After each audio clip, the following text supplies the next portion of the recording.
The centerpiece of Priscilla Holloway's dining room table was a roast she had been cooking since noon, and by the time Imara Whitfield set her fork down, the smell of rosemary had settled into her sweater the way certain accusations settle into a marriage, quietly and without asking permission. It was a Sunday in late March, the kind of Sunday reserved for good news. Kendrick had been nominated for a regional award, Emerging Contractor of the Year, and his mother had insisted on a dinner to celebrate before the ceremony even happened, because in Priscilla's mind, being nominated was already a form of winning. 12 people sat around the table: Kendrick's mother, his sister Abina, his cousin Marlon, 2 family friends, Imara's best friend Ijeoma, who had been folded into the Holloway family the way loyal friends often are, and Kendrick himself, seated at the head like a man who had earned the chair. Imara's phone buzzed against her thigh. She didn't look at it. She had learned, over 3 years of marriage, exactly how long she could let a vendor sit on hold before it became a problem she'd have to explain to someone at this table. "You gonna check that?"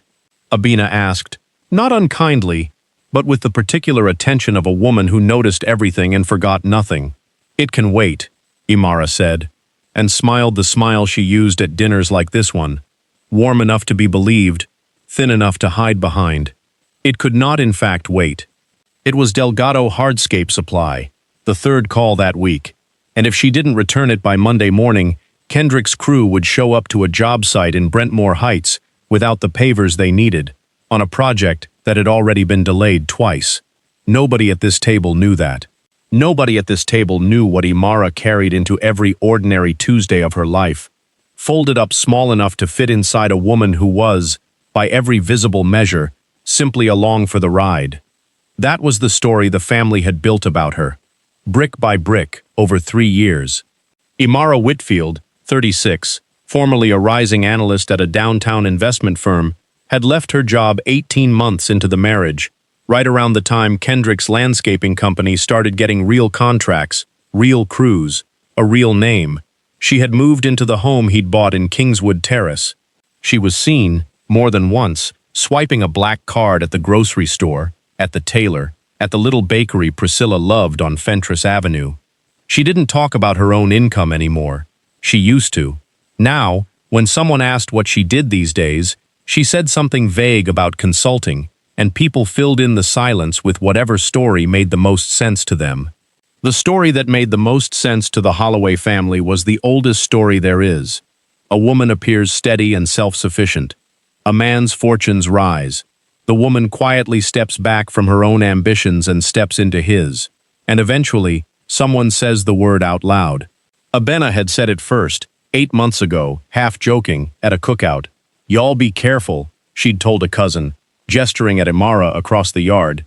"Some women wait for a man to start winning, and then they show up asking for a cut." Nobody had corrected her.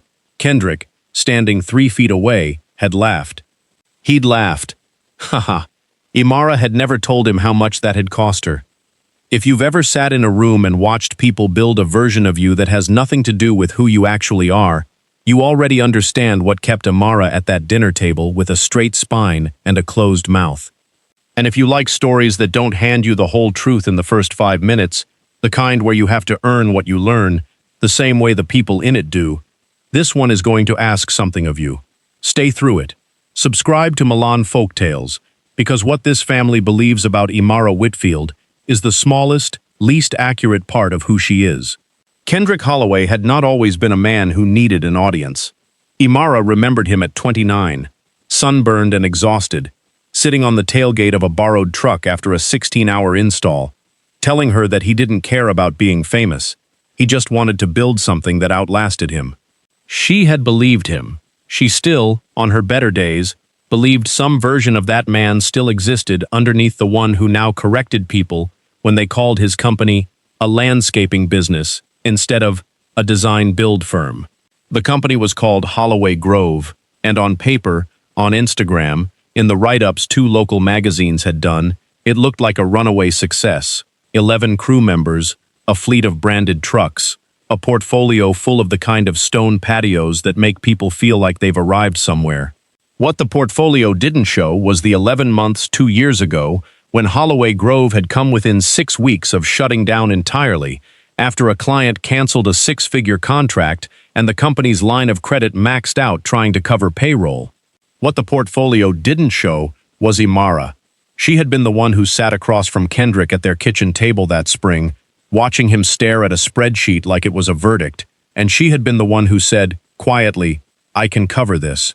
Not as a gift, as a loan structured through her own consulting entity, the same entity, incidentally, that she had built in the 18 months since leaving her firm, not to help with the business the way the family assumed, but because a W-2 employee cannot easily route emergency capital into her husband's company without triggering a dozen tax and liability questions neither of them wanted answered in public. An LLC could, so she'd built one. Nobody had asked her why she really left her job. They had simply decided the answer was the easiest one available. She had never told Priscilla, or Abena, or the cousins, or the friends, exactly how much of Holloway Grove's survival ran through her name. Kendrick hadn't wanted her to. "It's my company," he'd said, more than once, in a tone that wasn't quite gratitude. Let people think what they think. She had let people think what they think for 3 years, and in that time, the thinking had calcified into something with teeth. A woman doesn't build a habit like Imara's overnight. It comes in increments, the way most quiet sacrifices do. In the first year of the company's struggles, she had told herself it was temporary, a bridge loan between one hard quarter and the next good one. In the second year, she had told herself it was strategic, protecting an asset she genuinely believed in, the same way she'd protect any promising position in a portfolio. By the third year, she had stopped telling herself anything at all. She simply moved the money the way other people breathe, automatically, without narrating the decision to herself first. That morning, before the dinner, she had spent 45 minutes at her laptop at the kitchen table, reconciling Holloway Grove's accounts payable against its receivables, the way she did every Sunday before church-adjacent family obligations swallowed the rest of the day. It was a ritual Kendrick knew about in outline but had never once watched in detail, the invoices color-coded by urgency, the running list of clients whose payments were late enough to threaten the following week's payroll, the careful math of exactly how much she could move from her own accounts without leaving herself dangerously thin. She had gotten good at this. She had gotten good at being the kind of good that no one ever saw. The second confirmation came 40 minutes into dinner, over dessert, when Priscilla brought up the house. "I still don't understand how y'all afforded Kingswood so fast," she said, not looking at Imara directly, the way people avoid looking at something they've already decided they understand. Kendrick was renting 2 years before that. "Business had a good year," Kendrick said, reaching for the sweet potato pie. It had not, in fact, had a good year. The mortgage on the Kingswood house, the one everyone believed Kendrick had bought with his own rising fortune, carried a co-signature that belonged to Imara and a down payment that had come, in its entirety, from the sale of stock she'd been vesting since she was 24. Kendrick's name was on the title. Imara's name was on the risk. This was not an accident. This was the arrangement they had built together in a moment of genuine partnership, back when trust between them still moved in both directions, back before the story about her had started writing itself without her input. "Must be nice," Abena said, and there was a version of that sentence that could have been playful, and a version that wasn't, and Imara had gotten very good, over the last year, at hearing which one she was being handed. "It is," Imara said. "We're grateful." She meant it. That was the strange part, the part that made this so much harder to carry than a simple lie would have been. She wasn't performing gratitude. She was grateful, for the house, for the company's survival, for the version of Kendrick that still occasionally surfaced late at night, tired and honest, thanking her for something he would never thank her for in daylight. There was a third incident that had happened 2 weeks earlier, one Imara hadn't thought much about until she began, much later, retracing every step that had built the story against her. She and Kendrick had been at the grocery store on a Thursday evening, and at the register, the card reader had declined his personal debit card, a minor, ordinary embarrassment, the kind that happens to everyone eventually. Imara had reached into her bag without a word and handed the cashier her own card, and Kendrick's cousin Milan, 3 registers over with his own cart, had watched the whole exchange. "Everything good over there?" Marlon had called, half joking. "She got me," Kendrick had said, laughing, already walking toward the exit with the bags. It was such a small moment. It had cost her nothing, materially, $41, groceries for the week. But Marlon had mentioned it, offhand, to Abina, 2 days later, and by the time it reached Priscilla, it had become something else entirely. Kendrick can't even afford groceries without his wife stepping in. The truth, that Imara had, at that exact moment, also been 3 days from wiring $4,000 into the company's payroll account, meaning the household's day-to-day cash flow was tighter than usual precisely because she was covering something far larger, never made it into the story at all. The story only ever kept the part that was easiest to repeat. Imara's phone buzzed again as Priscilla cleared the dessert plates. Delgado Hardscape Supply, a second time. She excused herself to the hallway bathroom, locked the door, and called them back in a whisper, negotiating a 5-day extension on an invoice that, if left unpaid, would have held up materials for the Brentmore Heights job and, by extension, put a dent in the very reputation everyone at that table was busy celebrating. "Mrs. Holloway, I appreciate you handling this personally," the vendor's accounts manager said, and Imara let the misnomer pass without correction, the way she let most things pass these days. She wasn't Mrs. Holloway on the company's paperwork. She wasn't on the company's paperwork at all. She was simply the woman who made sure the paperwork's promises kept coming true. When she returned to the table, Kendrick glanced at her. A brief, searching look. The kind two people share when one of them suspects the other has just quietly solved a problem neither of them will discuss out loud. She held his eyes for a second longer than necessary. He looked away first. If you've ever watched people judge someone without knowing the full story, stay with this one. And if you enjoy stories where the truth arrives in layers, not all at once, keep going, because what happened at that dinner table was only the surface of something much deeper, and Imara herself didn't yet know how deep it went. The third clue arrived on her phone at 9:40 that evening, as she and Kendrick drove home in silence, broken only by the radio. A banking notification, the kind she'd set to appear only as a discreet lock screen alert, precisely so that no one glancing at her phone at a family dinner would see anything worth asking about. Transfer confirmed. Whitfield Consulting Group, Holloway Grove Design LLC, $4,200,000. Payroll, again. The third time in 4 months that the company's receivables hadn't caught up to its obligations in time, and the third time Imara had quietly closed the gap without a conversation, because the conversation always went the same way. Kendrick's jaw tightening, his voice going flat, some version of, "I didn't ask you to do that," that somehow always arrived after she'd already done it, never before, when it might have actually meant something. "Everything good?" Kendrick asked, glancing at the phone in her hand. "Just email," she said, and put it face down in her lap. He didn't ask again. That, too, was part of the arrangement now. An unspoken agreement that some doors, once closed, stayed closed, even when both people standing on either side of them knew exactly what was behind them. Ijeoma caught up with her in the kitchen the next morning, dropping by under the pretense of returning a serving dish, which was a courtesy neither of them believed. Ijeoma had known Imara since business school, had watched her build an entire career out of being the calmest, most competent person in every room she entered, and had also, more recently, watched her disappear a little at every family gathering, the way people do when they've stopped correcting the record about their own lives. "Abena's mouth is going to get away from her one day," Ijeoma said, setting the dish on the counter. "She's not wrong to wonder," Imara said. "From where she's standing, it looks exactly like what she thinks it looks like. So tell her what it actually looks like." Imara wiped down a counter that didn't need wiping. "And say what? That I've put almost $200,000 into his company over 3 years, and I don't have a single formal document that says any of it is mine? That I signed a personal guarantee on a business loan, and I'm not even listed as a partner? You want me to explain that at a dinner table?" Ijeoma went quiet. It was the first time Imara had said the number out loud to another human being, and hearing it in her own kitchen, in daylight, it sounded less like generosity and more like something she didn't yet have a word for. "Does Kendrick know you don't have anything in writing?" Ijeoma asked finally. "Kendrick knows everything," Imara said. That's the part nobody at that table understands. This isn't a secret from him, it's a secret for him. If you've ever protected someone from a truth that would have cost them their pride, ask yourself honestly, at this point in the story, would you have kept protecting him? Or would you already be looking for the door?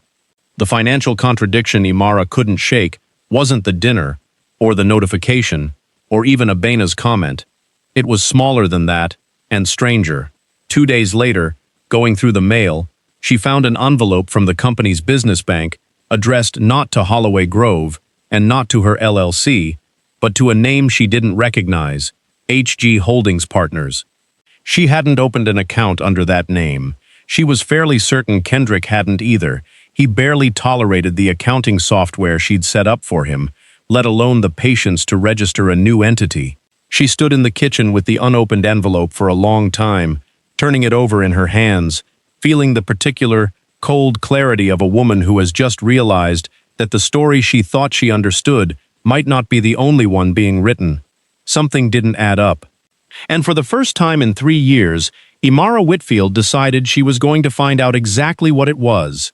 The envelope sat on the kitchen counter for 2 days before Imara opened it, not because she was afraid of what was inside, but because some part of her already suspected that opening it would end a version of her marriage she wasn't ready to let go of yet.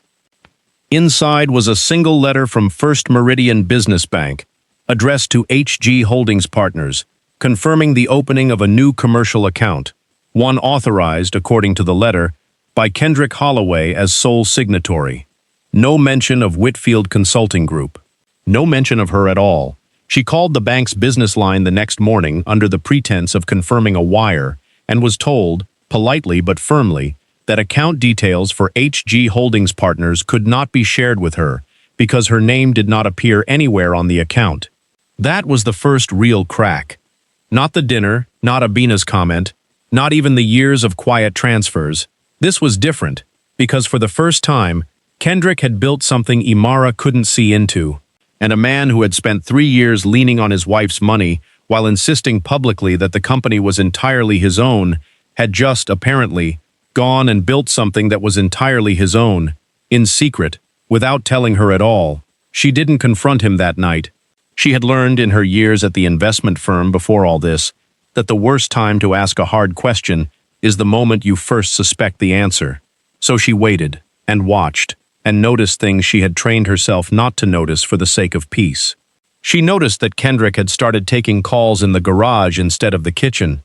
She noticed that he'd stopped asking her opinion on new equipment purchases, something he'd done religiously for 2 years, ever since the near collapse had taught him to value her financial judgment, even when his pride wouldn't let him say so out loud.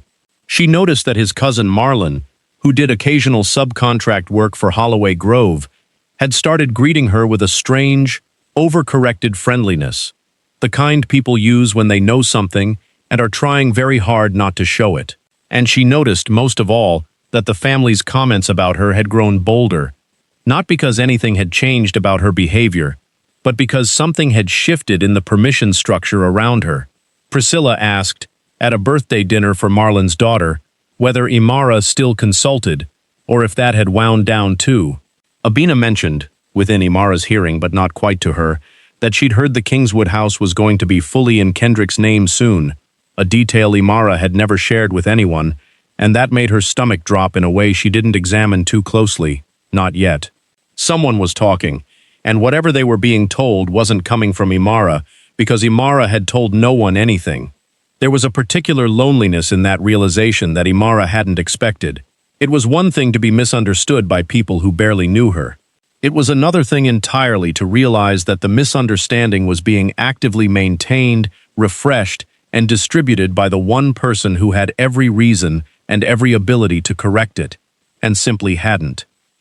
She thought about all the family functions she'd sat through over the last year, absorbing comments with a composed face, telling herself she was being gracious, being patient, being the bigger person. She was starting to wonder if she had actually just been convenient. She started keeping a private file of her own, not out of paranoia, she told herself, but out of the same discipline that had made her good at her job in the first place. Every transfer she'd made into Holloway Grove over 3 years, every invoice she'd personally negotiated an extension on, every month she'd quietly balanced the company's books before Julian ever saw them, went into a single spreadsheet on a laptop that lived in her home office, password protected, backed up somewhere Kendrick would never think to look. She told herself it was for her own peace of mind. Some nights, working on it after he'd gone to sleep, she suspected it was for something else entirely, evidence, in case the day ever came when she needed it. The number, once she'd finished the full accounting, was larger than even she had expected, $211,000 across 31 months, not counting the mortgage co-signature or the personal guarantee on the original loan. She sat with that figure for a long time in the blue light of her laptop screen, feeling something shift in her chest that she wouldn't have a name for until much later. Not anger, not yet, but the quiet, seismic recalibration of a woman realizing that the story everyone told about her bore almost no resemblance to the actual math of her life. If you've ever had the sense that a story about you was moving without your permission, being told and retold in rooms you weren't in, shaped by details you never gave anyone, you already know how disorienting the next part of Imara's week was. The first real contradiction arrived on a Thursday, when she stopped by the Holloway Grove office to drop off signed insurance renewal paperwork. Paperwork that notably still listed her personal card as the backup payment method for the company's liability policy, a detail nobody but an accountant would ever think to check. Julian Ellis, the company's accountant, a careful man in his 50s who had handled Holloway Grove's books since the near collapse 2 years earlier, was at his desk when she walked in. He looked up and something in his face shifted. Not surprise exactly, but the particular discomfort of a man who has been asked to keep a room's worth of secrets and has just realized he's about to be caught holding one of them. "Imara," he said, "I didn't realize you were coming by." "Just dropping off the renewal," she said, watching him more closely than she let on. "Julian, has Kendrick opened a second entity, HG Holdings Partners?" The pause before he answered told her everything the actual words would later confirm.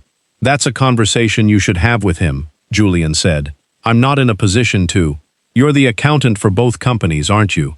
He didn't answer that either, but he didn't need to. Julian Ellis was a careful man, and careful men don't get flustered by simple questions unless the honest answer would cost them something.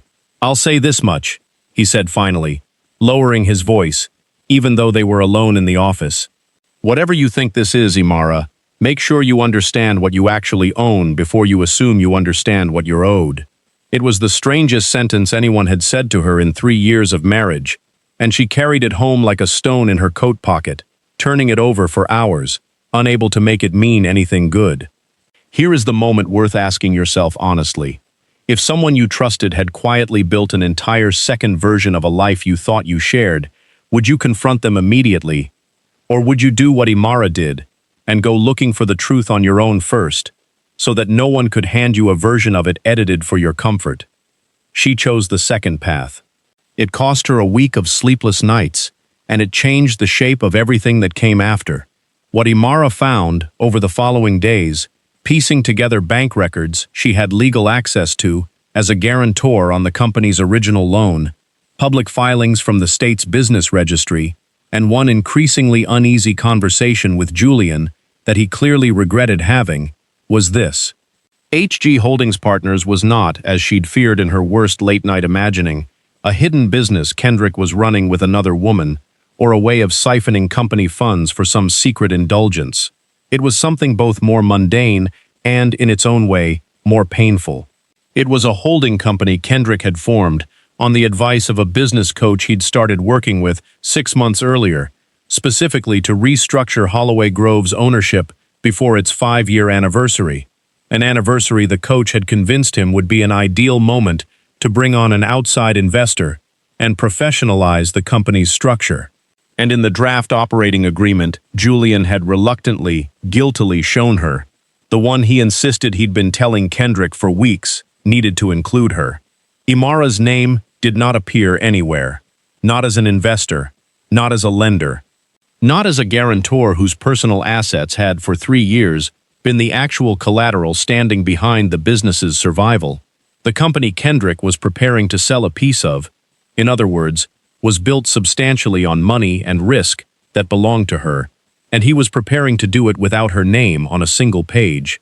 He kept saying he'd add you before it went final, Thurian told her, unable to meet her eyes. He kept saying it wasn't finished yet. I told him 3 times it needed to reflect the guarantee.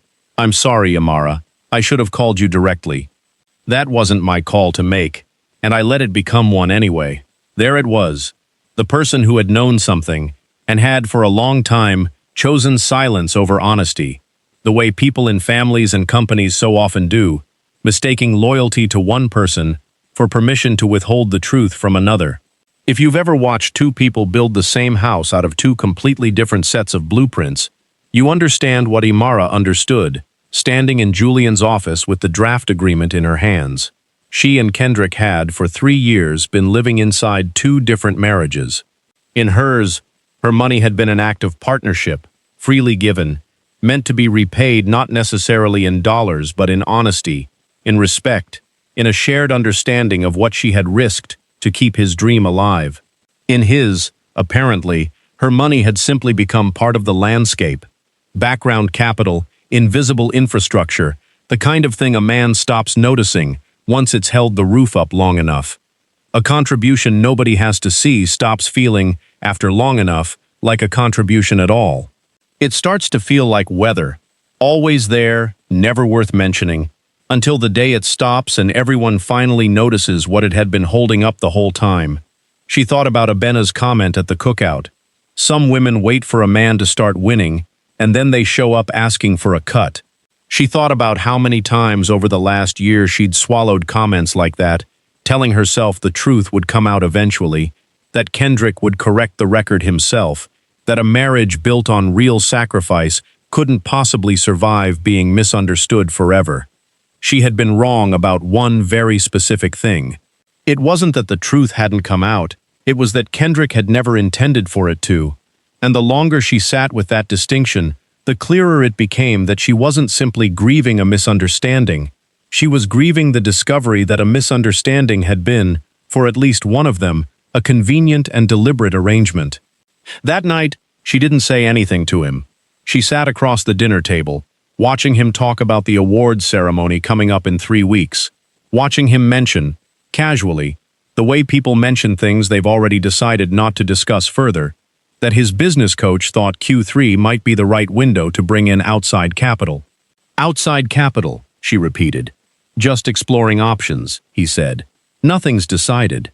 She thought about the draft agreement in Julian's office, the one with a decision timeline attached to it that suggested rather more had been decided than nothing. She thought about the $4,200 she'd sent to cover payroll less than 2 weeks earlier. She thought about her own name, absent from every page of a company she had, in every way that mattered except the legal one, helped build from the ground up. The people most confident they've got the full picture of someone else's life are usually the ones who never once asked to see it. Imara was beginning to understand that she had spent a year extending Kendrick the exact benefit of the doubt his family had never once extended her. Before she said anything to him, she called the one person from her old life who had never stopped checking in on her, Renata Okafor, the managing director who'd mentored her at the investment firm and had never quite forgiven her, gently, for leaving. They hadn't spoken in months. Imara didn't tell her everything, only the outline, a business, a guarantee, a second entity with her name missing from it. You already know what I'm going to say, Renata told her over the phone. You'd tell any client of yours the exact same thing. You don't let sweat equity and cash exposure sit undocumented for 3 years because it's uncomfortable to ask for paper. Comfort isn't a legal structure, Imara. It never protected anybody. Imara laughed, despite herself, because it was the kind of thing she had said to a dozen clients over the years without ever once applying it to her own marriage. It was easier, it turned out, to protect a stranger's interests than her own. She thanked Renata, hung up, and sat for a long time in her car in the driveway before going inside, gathering the nerve for the conversation she could no longer postpone. It occurred to her, sitting there in the dark, that she had spent 3 years advising other people's businesses with a clarity she had somehow never once turned on her own life, and that the gap between those two versions of herself was the thing she was finally ready to close. She had built a career on telling other people the truth their own numbers were trying to tell them. It was time to extend herself the same courtesy. "Kendrick," she said, "I need you to tell me the truth about something, and I need you to actually tell me, not manage me." He looked up from his plate, and for a moment, something flickered across his face that might have been guilt, or might have simply been the recognition that a door he'd been holding shut for months was finally about to open whether he wanted it to or not. "What's HG Holdings Partners?" she asked. The silence that followed lasted only a few seconds. It felt considerably longer than that.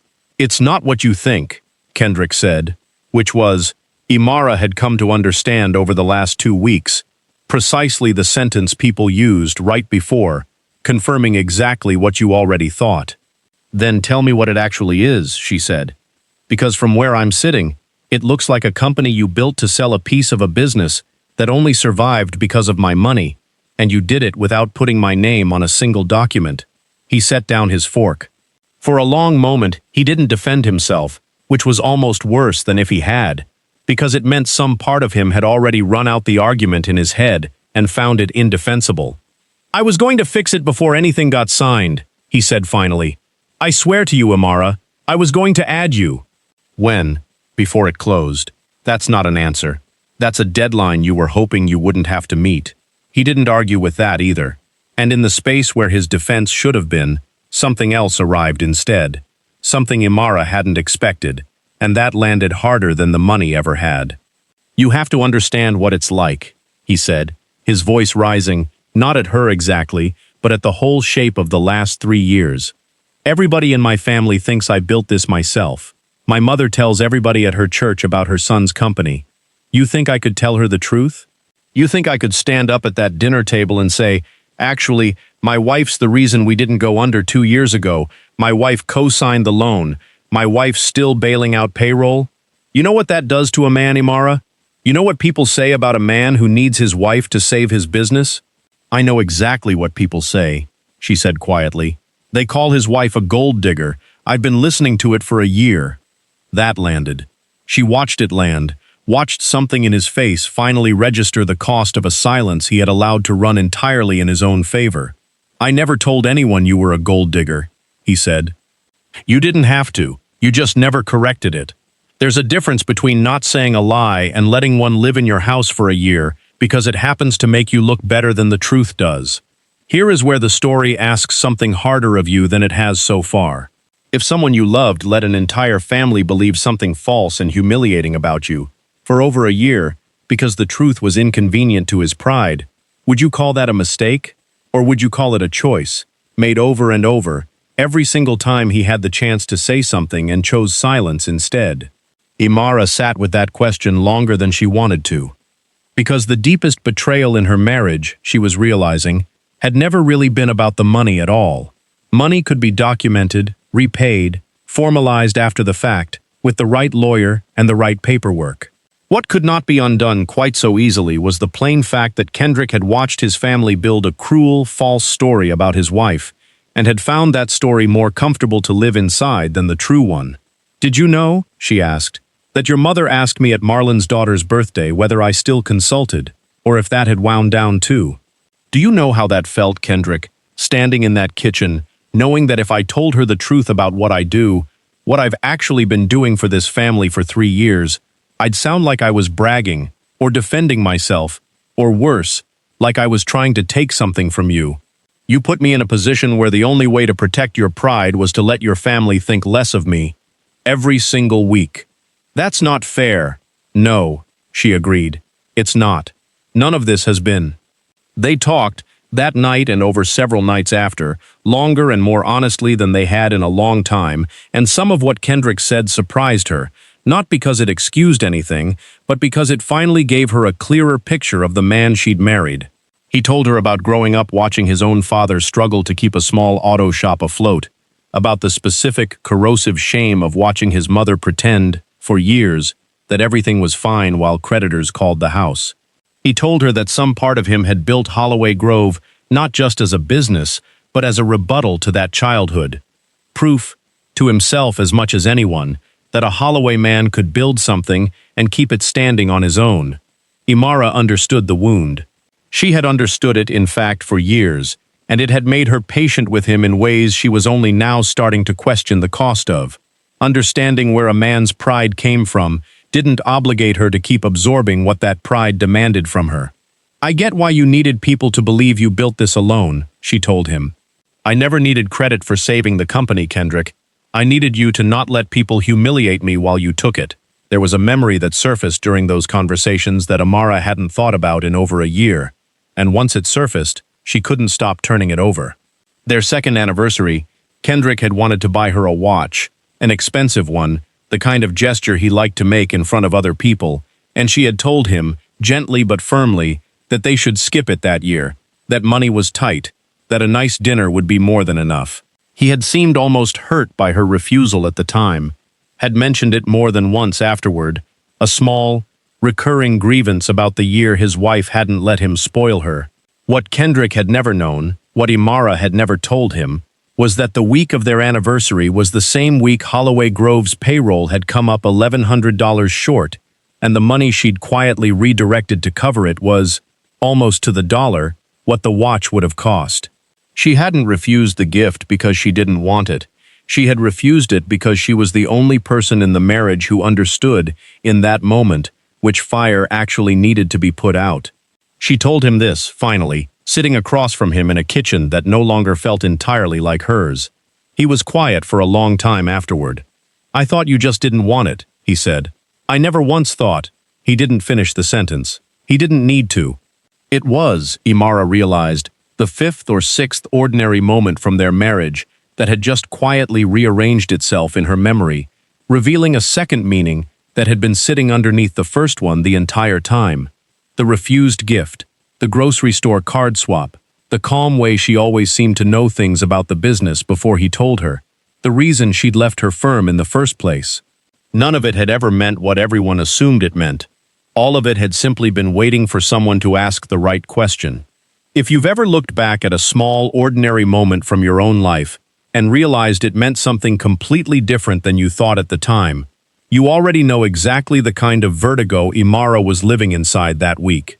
And if this is the part of the story where you're starting to root for her, not for revenge but for the truth to finally catch up to the record, stay with Milan Folktales, because what happens next determines whether that truth costs her the marriage or simply costs her the silence she'd been mistaking for peace. The second reveal, the one that would come to matter more than the first, arrived 3 days later, and not from Kendrick at all.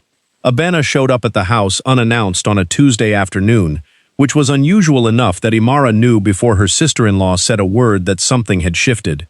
Abena stood in the doorway, uncharacteristically uncertain, holding a folder Imara recognized instantly. The personal guarantee documents from the original loan, the ones Julian had once told her needed updating, the ones that had, apparently, somehow made their way out of the company's files and into Abena's hands. "I need to ask you something," Abena said, "and I need you to be honest with me, because I think I've been wrong about something for a really long time." She explained, haltingly, that she'd been at the Holloway Grove office the week before, helping Kendrick's coach print materials for the coming investor pitch, and had come across the guarantee paperwork by accident.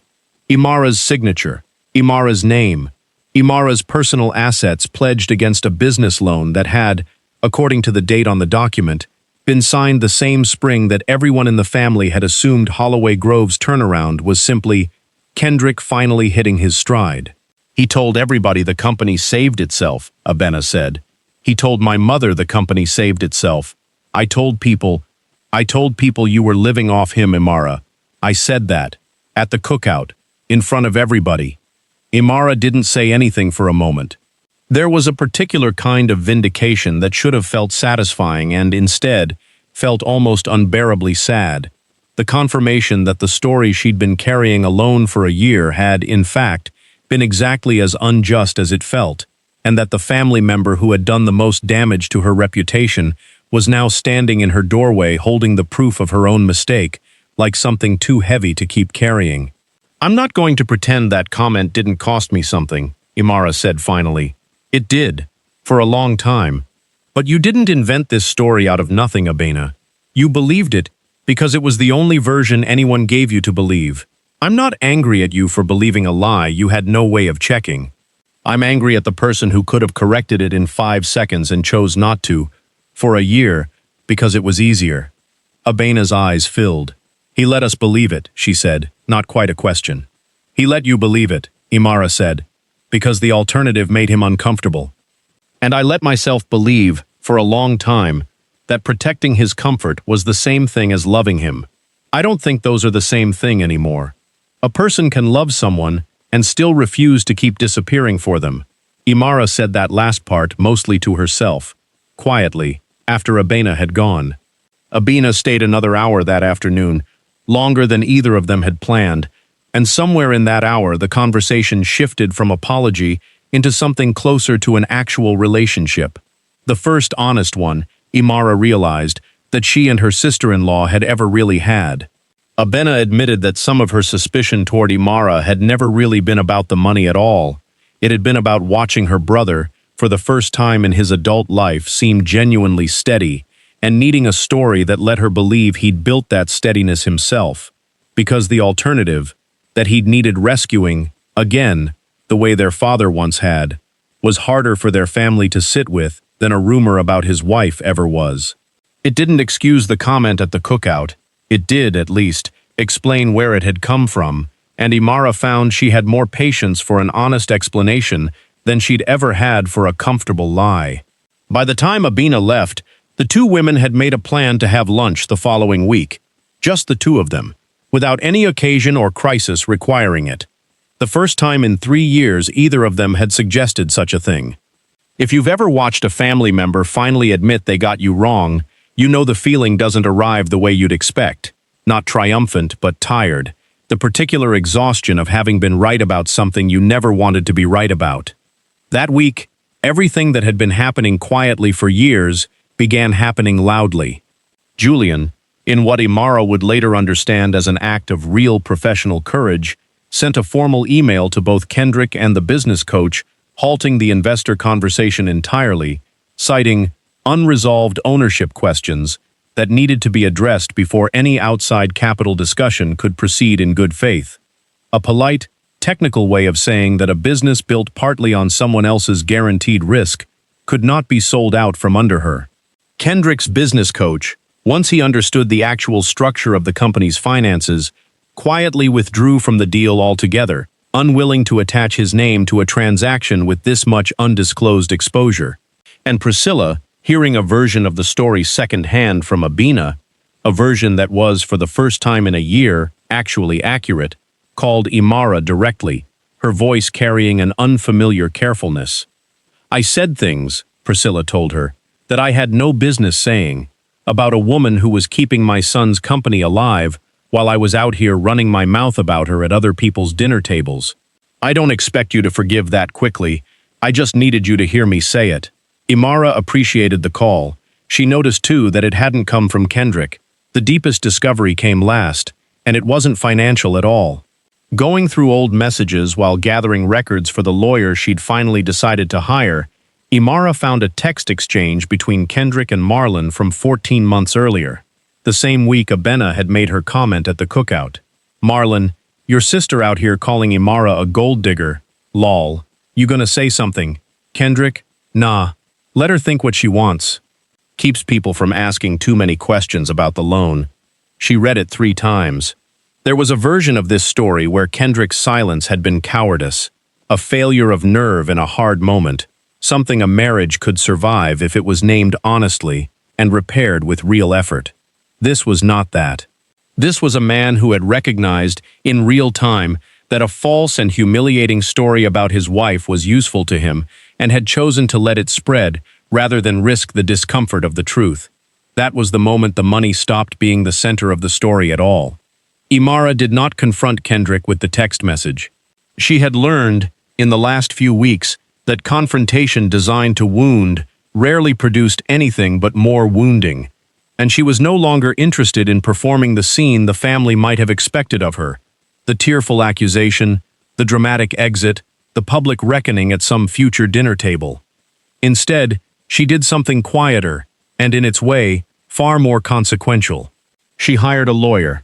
Over the following month, with Julian's cooperation and full documentation of 3 years of transfers, guarantees, and the original loan structure, Imara's attorney formalized what should have existed from the beginning, a legitimate ownership stake in Holloway Grove Design, proportional to the capital and risk she had actually carried.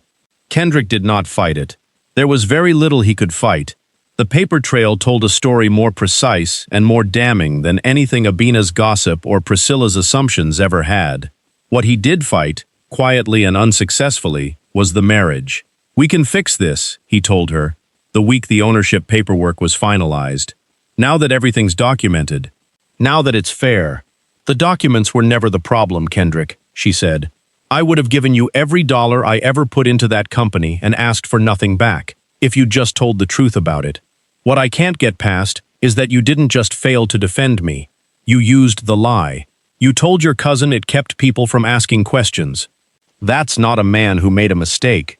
That's a man who found my humiliation useful." He didn't have an answer for that. There wasn't one that would have changed anything. The Emerging Contractor of the Year ceremony took place 3 weeks after the ownership paperwork was finalized, and Imara, somewhat to her own surprise, chose to attend. Not for Kendrick's sake, and not for the family's. She went because she had spent 3 years quietly building the foundation the award was, in its own indirect way, standing on, and she was no longer willing to let her own absence be read as confirmation of whatever story people wanted to tell about why the marriage had ended. Kendrick won. He stood at a podium in a hotel ballroom and thanked his crew, his mother, his coach, and, after a pause that Imara watched the whole room notice, his wife, for believing in this company before anyone else did. It was, she thought, listening from a table near the back, the closest he had ever come in public to telling the truth, and it was still not quite the truth. Believing was not the same word as financing, and everyone in that room who didn't already know the difference would walk away with the same soft, incomplete story they'd walked in with. She didn't correct it. She had stopped needing the room to understand her accurately in order to know, herself, exactly what was true. That was, she was learning, a different kind of freedom than the one she'd imagined when she first found the envelope on her kitchen counter. Quieter, less satisfying in the moment, and considerably more durable. The consequences that followed were not the kind that make for satisfying revenge, because Imara had never wanted revenge. She had wanted, simply, to no longer live inside a story that wasn't true. But consequences arrived anyway. The way they tend to when a foundation everyone assumed was solid ground turns out to have been load-bearing on someone else's back the entire time. Without Imara quietly absorbing the company's cash flow gaps, Holloway Grove's finances grew visibly tighter within 2 quarters. Not a collapse, but a sobering return to what the business had actually been able to sustain on its own merits all along. Kendrick took out a legitimate business loan, on his own name and credit this time, a slower and harder process than the quiet transfers he'd grown used to. The investor deal never resurfaced. His business coach, Imara heard secondhand, had quietly stopped returning his calls. The family's reckoning was smaller, but no less real. Abina apologized publicly at the next family gathering Imara chose to attend, standing up at Priscilla's table, the same table where the story had first taken root, and correcting the record in front of everyone who had heard the original version. It cost her something to do it. Imara respected her more for doing it anyway. Priscilla never fully articulated an apology of the kind Abina managed, but her behavior changed in the ways that mattered. She stopped asking pointed questions about Imara's consulting, started asking real ones instead, and eventually admitted, in a quiet moment months later, that she had spent a year assuming the worst about a woman who had been quietly keeping her son's dream alive, because it had simply never occurred to her to ask. There was a version of Kendrick in the weeks after the ceremony that tried harder than he ever had before, showing up to a counseling session Imara had agreed to only once, mostly to be certain she'd exhausted every reasonable option, listening more than he defended, apologizing in ways that sounded, for the first time in a long while, unrehearsed. She believed the apologies were sincere. She no longer believed sincerity, on its own, was enough to undo what a year of silence had actually cost her. There was a difference, she was learning, between a man who was sorry he'd been caught and a man who would have told the truth without ever being caught at all. And she had waited 3 years to find out which one she'd married. Kendrick and Imara separated that autumn. There was no public spectacle, no dramatic scene at a family dinner, no viral confrontation. There was a lawyer's office, a division of assets that finally, belatedly, reflected the truth of who had built what, and a long, quiet drive home afterward, during which Imara realized she felt something she hadn't expected to feel: relief.